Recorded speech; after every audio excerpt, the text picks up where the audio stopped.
And slowly but surely, I was like, you know what?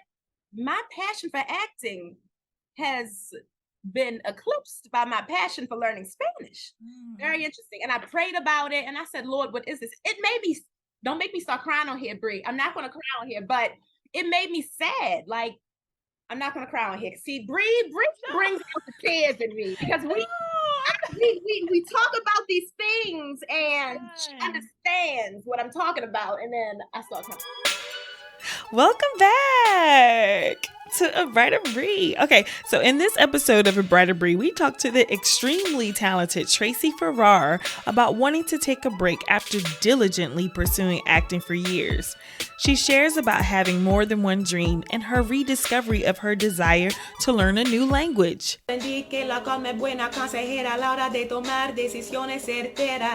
Literally. So y'all ready to catch up?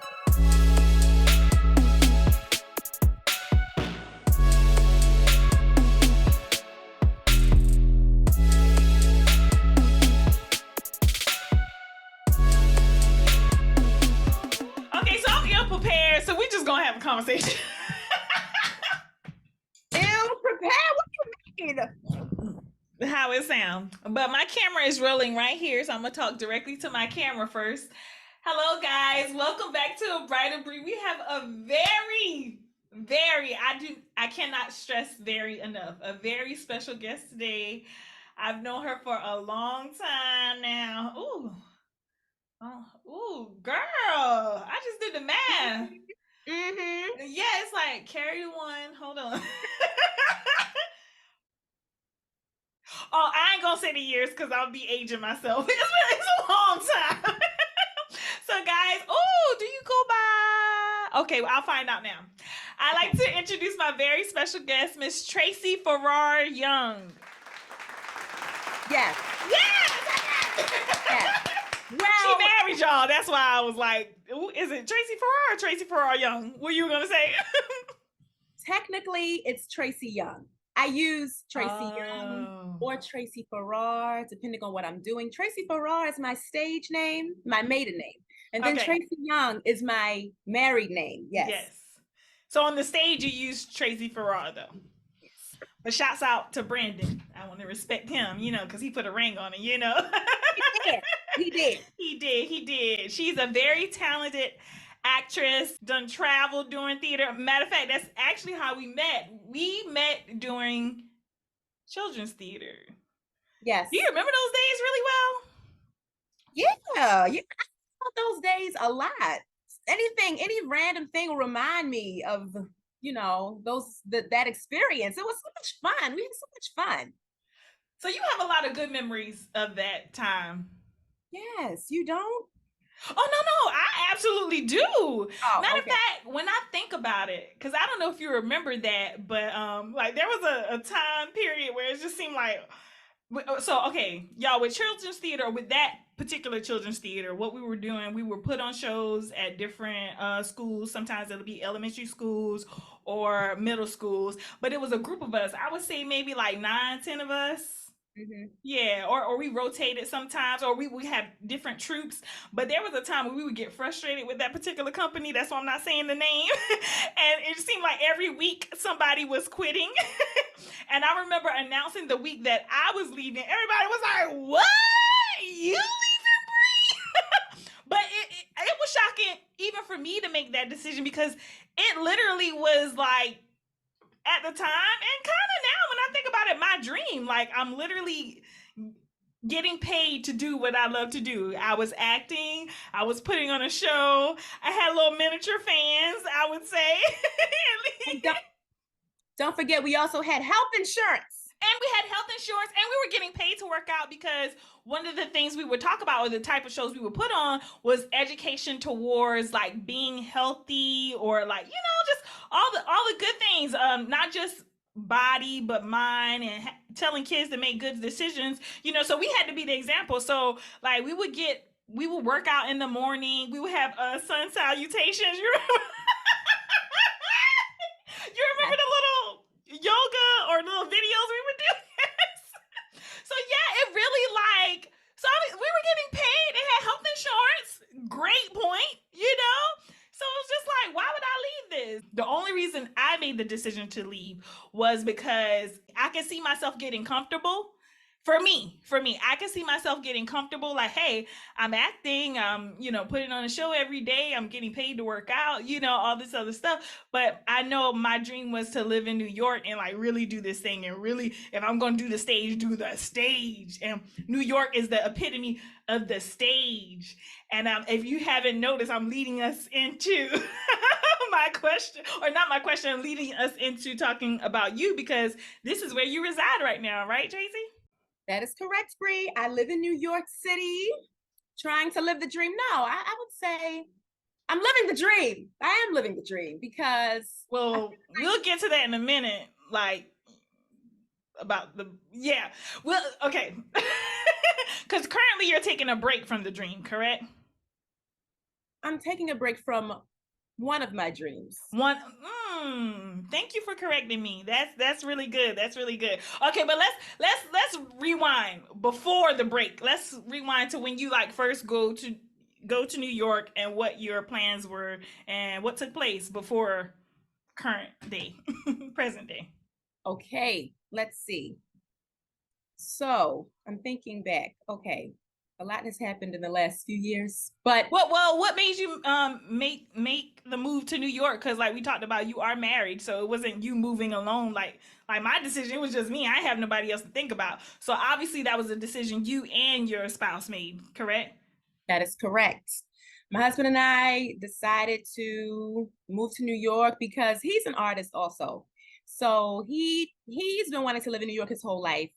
And so I quit that children's theater company eventually after you. And I think I was one of the last of the Mohicans, one of the last ones of our group.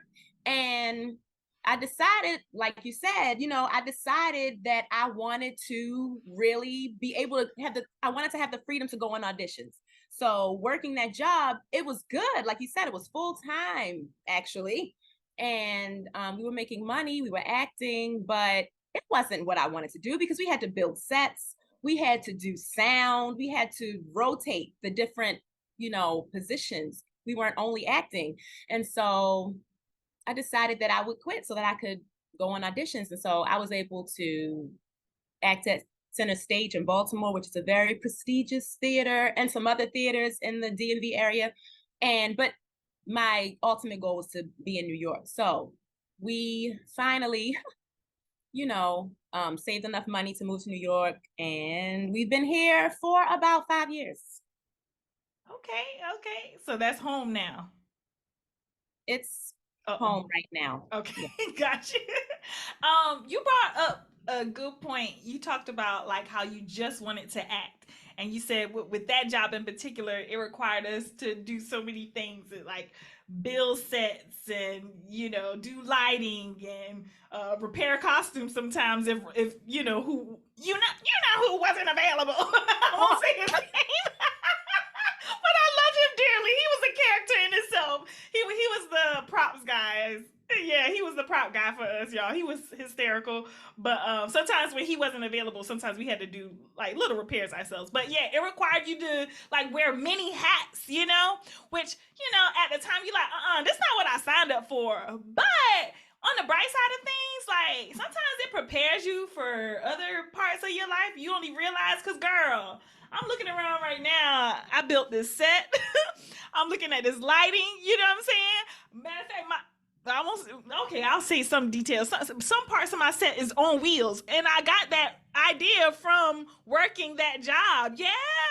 Yes. So it's just like in the moment you're like, I don't need to do all this. I just can't sign up for acting, But it's just like some parts of our lives that we not a fan of in the moment. Sometimes it prepares us for other parts, like down the line. Because later on, you did, theater in New York. You did theater abroad as well, right?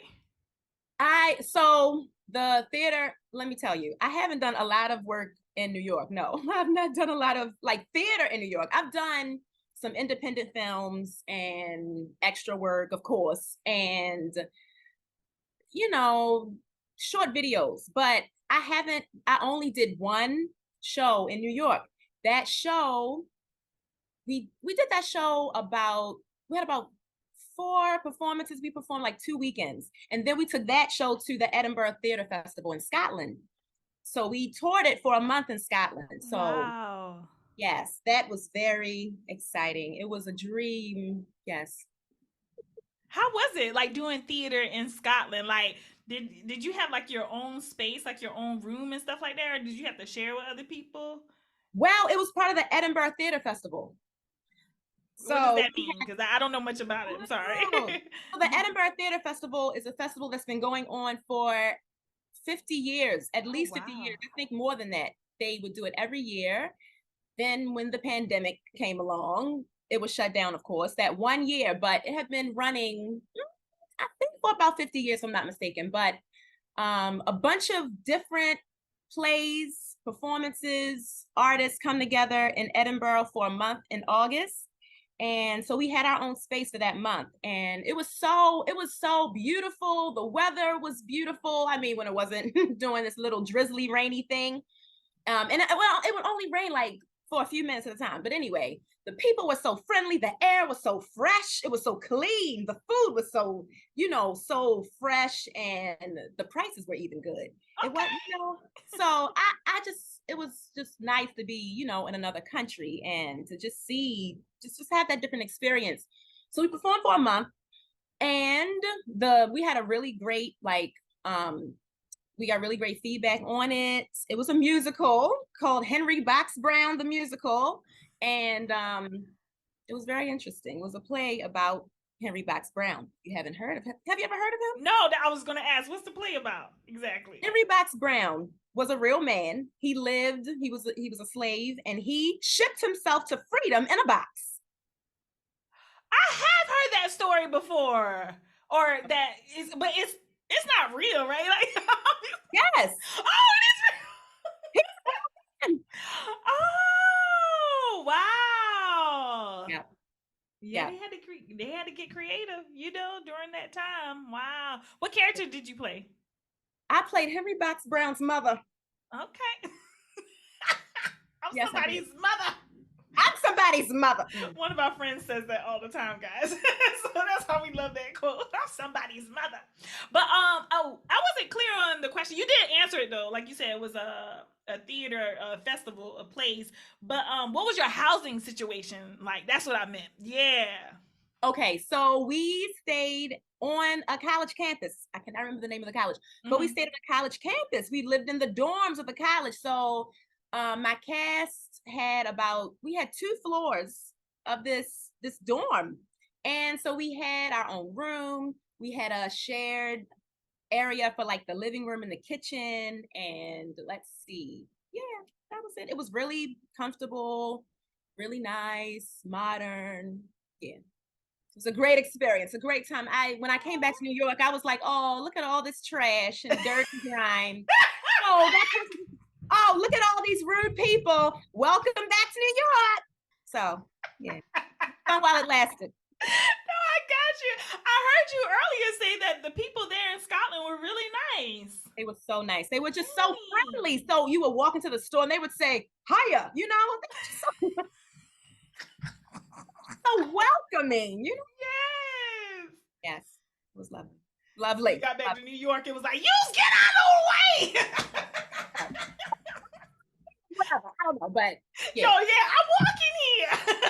Y'all know my New York accent is terrible. You wouldn't be able to tell I lived there for 5-6 years, but yeah. It was good. No, that was good. That was good. Lies and propaganda, Tracey.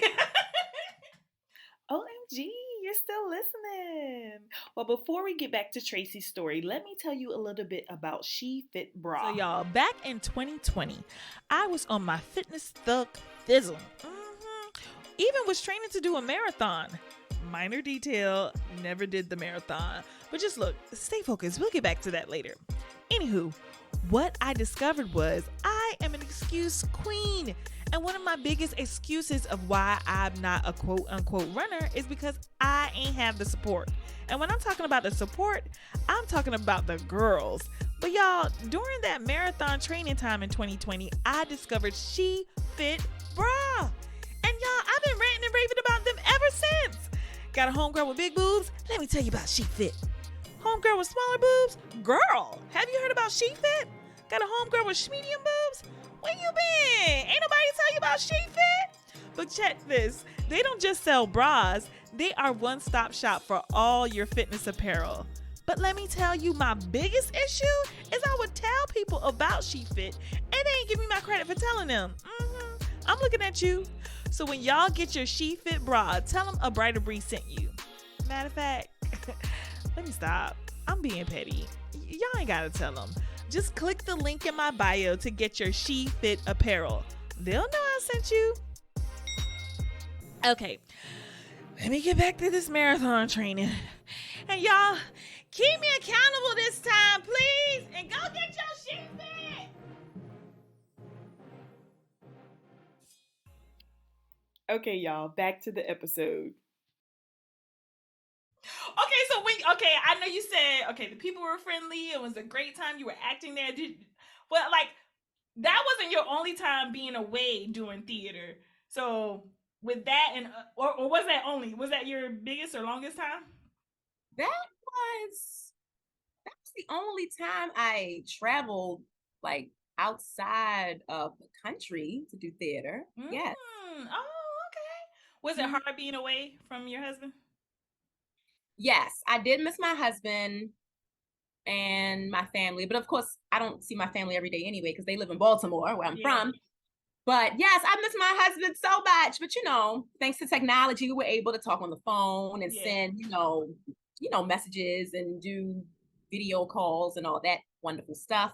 So So you would do that again, like as far as like acting abroad or away? I mean, yes, time period. Yeah, I would. Yes, definitely.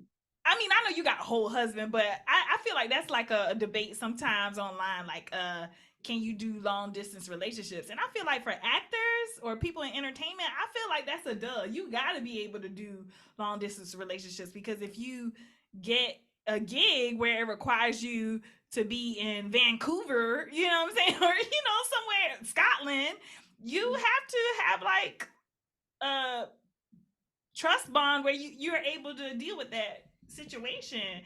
And like, I just don't get when I hear other people in entertainment say, well, I can't do no long distance relationship, but you in entertainment. What if you get a gig and you have to go be somewhere away from that person for 2-3 months at a time? Right. I mean, temporarily, it's not too bad because it's temporary. Exactly. It's not bad, but I don't know. I can't speak for those people. But all I can say is, like you said, you have to have trust. You have to have discussions. You have to have that communication. It's very important to be able to talk about anything, any issues, any concerns. You can't just think, okay, it's going to be fine. I'm just going to deal with this on my own. No, you have to communicate. You have to definitely make sure that there is an understanding. Situations like that. You think it helps with you being married to another creative as well, like that, because that person just automatically gets it, or you think that's a case-by-case basis? For me, I think it helps that he's an artist because he understands the passion to want to do something that doesn't seem logical, for one thing. That part. And then, he thinks outside the box. Some people, I don't know. I don't want to judge, but people who are not artistically inclined, they may not be as open-minded as other people. So I think he's open-minded, especially when it comes to doing like, a romantic scene, because I've had to do those, and he's not crazy about that, but he doesn't like make me feel bad, or he doesn't try to make me feel like I shouldn't do it or anything like that, because we have trust, we have we have respect for each other. We respect each other's dreams and goals. So it it hasn't been an issue. And he's securing himself. And I think like you have to be with a spouse who's securing themselves that is not going to get hyped up about you having a romantic scene with someone else. And I'm glad you brought that up because like in recent news, like you saw that thing with like Keke Palmer. And there was a situation, another situation before that. Oh man, it slips my mind right now.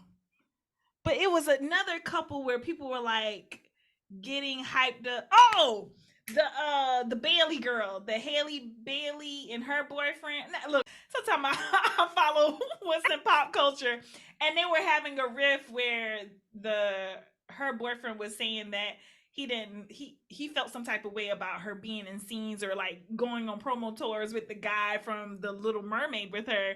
And then after that, let's say like a month or two later, it was the Keke Palmer situation where she's on stage with Usher and then her boyfriend makes a comment about that. And I'm like, I made a comment on one of those blog sites because sometimes I do. And I was exactly. I'm like, these are two actresses, like, and I'm like, y'all don't get the fact that, like, even with, Keke Palmer is enjoying a Usher concert, you know, but it's just like she's still an entertainer. She's still gonna give the people what they want, you know. If she's gonna be a little flirty or whatnot, like you have to be with somebody who's gonna get that. Like I don't understand why people were a lot of people were saying what I was saying, but some people were in an uproar like, oh no, that's disrespectful, or even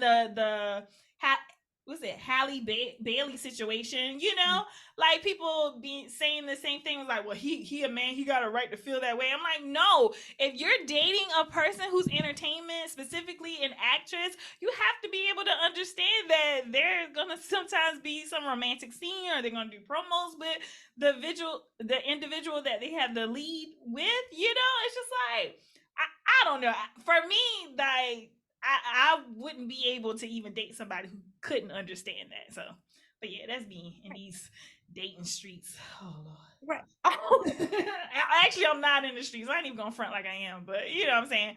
But potentially in these dating streets. Okay. But yeah. But enough of that. I mean, but what are your thoughts on it? Or you don't have? Can you imagine being in that situation, like? Well, let me say this. Or maybe before Brandon, maybe before your husband, I don't know if you want me to say his name. Maybe before your husband, anybody you dated and you were like, but you always knew you wanted to be an actress, right? I knew I wanted to be an actress since college. I knew I wanted to be an entertainer since I was little. Yeah. But acting, I think I knew I wanted to be an actor when the fall semester started my freshman year of college, or maybe like the summer before that or something like that. But before then, I always knew I wanted to be an entertainer. And you said before my husband, there really was no before my husband because we've been together for so long. Oh, yeah. And forgot about that. So when we met, I was a theater major, and so he knew what it was. You know, he knew what it was.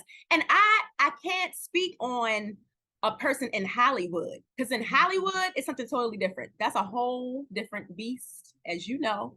And so I don't know how he would be if I was like some world famous actress. I don't know how he would be. Hopefully he would still be the way he is, very secure in who he is, trusting, all of that good stuff. But the Keke Palmer thing, I really don't pay too much attention to all those details about people because I don't have time for it. So I don't know all the ins and outs, but I have heard, I heard about it. And I just think that, like you said, a man or a person needs to be secure in who they are if they're going to be with a person who's an entertainer, because your job is to entertain and to you know, you would want to have fans, you would want your art to be seen. So yeah, if you're immature, I don't know, immaturity plays a role in these things. All kinds of different things play a role. So you have to be mature, you have to know who you are. I mean, I just feel like Brandon and I, thank God we have our own lives. So, we don't have time to be, what you doing? Wait, what you doing? Where you at? We don't do that. We don't do that stuff. We don't do that. Like, yeah. So, That's good. That's good.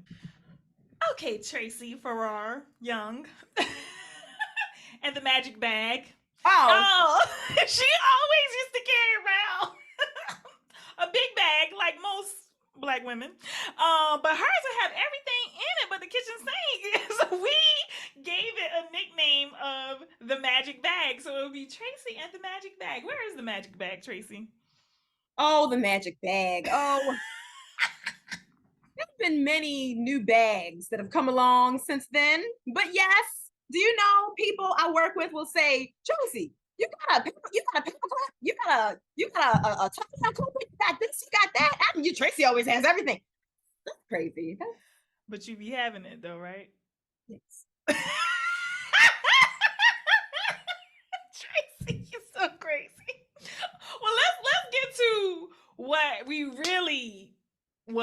I really wanted to talk about today, because I gave Miss Tracey Farrar a call the other day, guys, and this is why I wanted to interview her, because I was like, so what's going on? Do the usual catch up and talking about acting and stuff like that, and she was like, well, Bree, I'm actually taking a break from acting right now. And I was like, oh, Tracey. And granted, that wasn't the first time I heard another actor say they're taking a break from acting. But if anybody knows this woman, if anybody knows her, they know, like, it's like in her blood, like in just casual conversations. Tracey is just so naturally animated. She naturally puts on a show. She's actually holding back a lot for y'all right now who's watching. I don't know what's going on. But she's usually very, very animated, and that's just naturally so. Not trying to be extra or anything. That's just her personality. So, like, she's one of those people, like, you should act. You meet her and you're like, you should be on a stage somewhere. You should be acting somewhere. And that just shocked me when she told me, like, she's taking a break from acting. So, Tracey, I wanted to ask you, like, because I don't think we dived too much into it when we were on the phone that day. But what was your reasonings for taking a break from acting? And is this, or I don't know if you said I'm taking a break or you said I'm not acting. What's your reason for not acting right now? Is it a break, or is this something you decide to come out of fully? And how long is the break, if it is a break? Well, it is a break. I did it, I don't know. It happened naturally. I didn't just say, next week I'm going to take a break from acting. I don't know. During the quarantine, my interests began to shift, because at the beginning of the quarantine, I was doing all of the virtual acting workshops. I was always looking for when the next virtual event was going to be, so that I could, like, take my little notes on this, comedic workshop, this dramatic workshop, how to do a great audition, all of these things. I was doing all of these things. And then something told me, you know what? During this time, why don't you work on, learning Spanish? Because I've always wanted to learn Spanish. I've always wanted to learn to speak it fluently. And I've taken classes, like in school. I took classes, and even in elementary school. It was the craziest thing. Like, one day, my mother, she was a teacher, and we were in a store, like a teacher supply store. And I was like, Mommy, can you buy me the Spanish textbook? And she's like, okay. And she bought it. And so now this girl in my 5th grade class, she stole it. Where's the camera? Because wherever you are, I know you took my book. I'm not going to say her name. I'm not going to say her name. I'm not going to say it. But we won't say her name. I'm not going to say her name. She knows who she is. She knows who she is. She knows who she is. Girl stole my book. But anyway, that was one of the moments that, I can say, like, really, like, showed how much I wanted to learn Spanish. So I took a bunch of Spanish classes, like, through, required courses that I had to take. Anyway, so I was like, during the quarantine, I was like, let me try to, really study Spanish. I have time. We're not going anywhere. So let me study. So I started off slowly, trying to like learn song lyrics and all of this stuff. Anyway, eventually Spanish took over. And I was like, you know what? I don't feel like trying to find auditions. I just want to study Spanish. I just want to watch telenovelas. I want to learn these, song lyrics. I want to watch, these movies with the subtitles, and I want to find Spanish courses. And so that's what I started doing. And slowly but surely, I was like, you know what? My passion for acting has been eclipsed by my passion for learning Spanish. Very interesting. And I prayed about it and I said, Lord, what is this? It made me, don't make me start crying on here, Bree. I'm not going to cry on here, but it made me sad. Like, I'm not going to cry on here. See, Bree brings out the tears in me because we talk about these things and she understands what I'm talking about. And then I start crying. But anyway, I'm not going to do it. But I got sad. I was like, this is something I wanted to do my whole life. Yeah. Like, why? I'm not going to cry. I'm not doing it. I'm not doing, you know how to do this? I'm not doing it. It's okay, Tracey. But anyway, I'm just going to say this. I prayed about it. And I talked to one of my good friends, a friend of mine who was in the show, Henry Bax Brown, the musical, with me. Okay. And she was like, so you always wanted to learn. I was like, what is this? Why don't I feel like acting? I was like, am I giving up? Yeah. I was like, is this giving up? What is this? Yeah. And so she was like, but you always wanted to learn Spanish, you said, right? And I was like, yes. And she was like, okay, so that's one of your dreams too. So it's one of my dreams too. Yeah. And so when go ahead. What is it? I was going to say, I think you get emotional about it because, like you said, it was something that you've been pursuing basically your whole life up until that point, and it feel like a breakup, and we all know breakups are next to death, you know what I'm saying, as far as like the emotional toll it takes on us, but the bright side of things is like the realization that we have to come to terms that, God gives us more than one gift, Tracey, and like, you've told me before and through this is like you always want to learn Spanish, but also you found a joy in teaching as well, so, and that's a gift that I feel like you naturally have as well. It's like, of course, the sadness is when it feels like a breakup, but the joy, I think a lot of creatives need to, and that's why I say creatives, because like for the longest time, even myself, I just labeled myself as an actor or actress, you know what I'm saying? But it's just like, no, I'm more than that, I started like writing during the pandemic, and it was like, but then you're fearful of like labeling yourself all these other titles if you don't have a lot of experience with it. But we do have to just come to terms, like, we're born with more than one gift, or acquire more than one gift during times. What they say, the richest place on the earth is the cemetery, because all those gifts are buried there, So you have to pat yourself on the back for even being able to come to terms to explore like another area in your life that you're good at, So don't be sad, girl, but I get it. No, but thank you. But that was then. Now I'm okay. I did go through that time, but I'm okay now. I prayed about it, and I was like, like, what is this? So I'm okay now, and I'm happy. I'm happy now, and I feel like this is what the Lord is leading me to do. Mm-hmm. He's leading me to do this, and so I started writing also during the pandemic and during the quarantine, I should say. And I submitted some plays to theater festivals, like virtual theater festivals, and they were selected. And so they were performed. So I was like, what's going on? Find out, Lord. So, and my mother would always say stuff like, we'd be on the phone talking about whatever. And she would say something like, Trace, you're a writer. You should write something about that. Mm-hmm. I myself, Mommy, I'm an actor. I wrote poetry when I was little and stuff. I wrote poetry in high school and all. I was like, but I'm an actor. So turns out I'm a writer too. So there you go. She's a writer, she's a teacher, she's an actress. She does it all, ladies and gentlemen. Well, I told you this was going to be a short interview, but I did want to, ask my final question before leaving you. Oh, and one day you're going to have to come in studio, by the way, too, if you ever in these southern parts. Ma'am. But That anyway, sounds good to me. yeah, now. But I wanted to ask you, because you are, like I said, I'm sorry, I can't think of another word to describe you, but just so full of life and animated.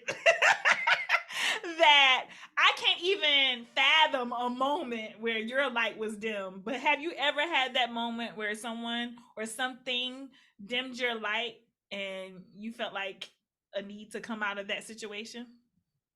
Yes, many times. Times along the way. It could have been a bad audition. It could have been some, I don't know. It could have been some defeat that I felt like that I didn't do as good a job as I had prepared myself to do. And it could be any small thing, any small way that I felt that someone looked at me as a person who didn't have what it took. You know what I mean? So Yeah.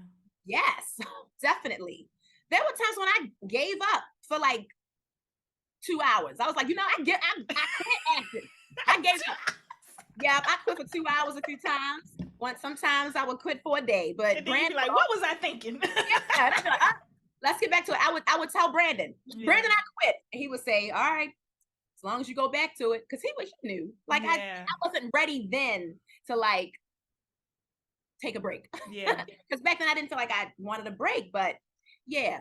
Now now I know that my faith in God will carry me through to whatever I need to do. And yes, I feel stronger now. And of course, there's always going to be those times, but as long as you know how to come out of those times, that's what's important.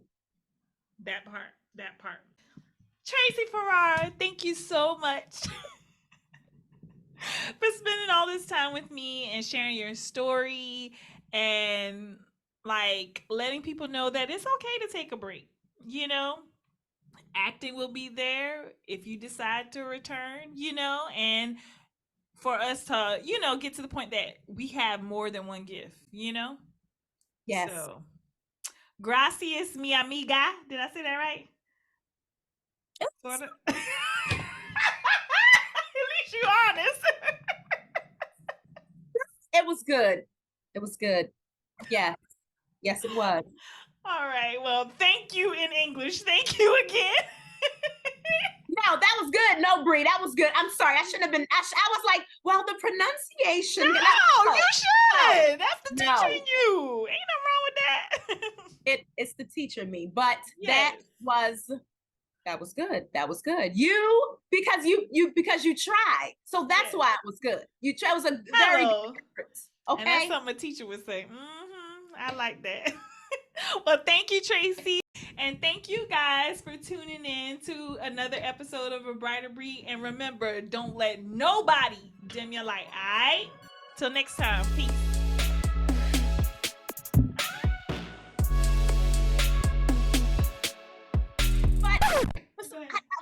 Sorry. It's fine. I wanted to say thank you. I didn't even thank you. Oh, go ahead. Thank me. But I wanted to be on. Well, whatever. I'm gonna put this in. This is gonna be hilarious when I add this part. Go ahead. You know how we do. We get to talking and one thing goes to the next thing, and then we don't finish the first two conversations. But we do that. Yes, but I wanted to thank you for this opportunity. I just I don't know. What do I want to say? I want to say more, but I don't want to ramble. So go ahead, ramble. We got time. Remember, we started a new meeting. Say what you want to say. But I appreciate this opportunity to be on A Brighter Bree podcast. It's an honor and a privilege to be a guest on your show. So thank you. Oh, well, thank you, Tracey. And I love, yes. And I love the set. Dorothy Dandridge is right there in the background. Doll. I won't turn the camera around for the people to see right now, but we do have another set for whenever you come in studio.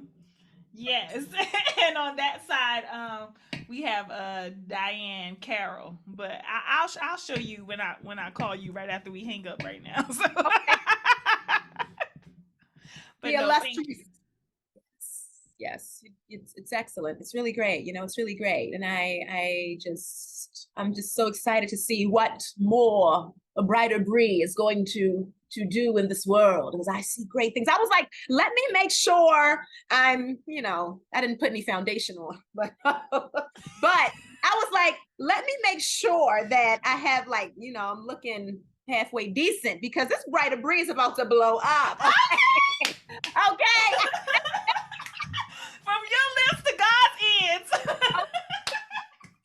Remember Martin? He was like, wait a minute, how did it go? He was like, man, I'm like a fat man at a buffet. What that mean? I'm about to blow.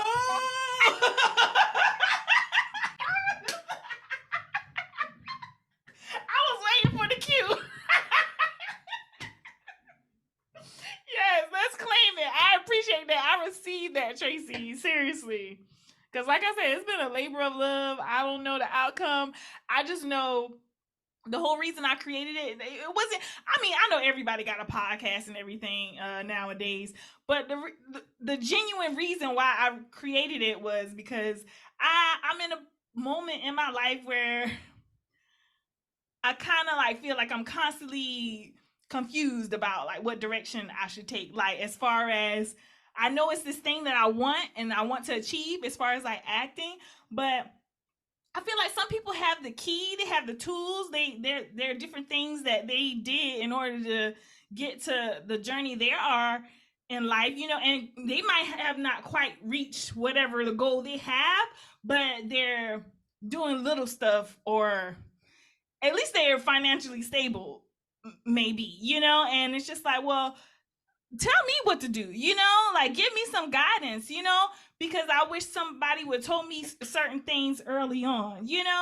especially like for younger people getting into this business, like for the last episode, I don't know if you saw when the girl was talking about like how much it costs to get into SAG, and then the dues after that. Like, I honestly did not even know that information coming in, and I feel like nobody like told me, and I remember saying that to somebody, and they was like, well, you supposed to do your own research, and I get that. Yeah, we in the age of Google and stuff, but it's just like, if you got that access of people around you, why not have these conversations, like, let's talk about how much stuff costs, and what type of jobs you took that wasn't the norm, but it gave you the ability to audition in the meantime, or talk about the job that seemed like it was great, like the children's theater job, but then you had to leave that job because you realized it stopped, it hindered you from auditioning from other stuff. So that's why I was like, no,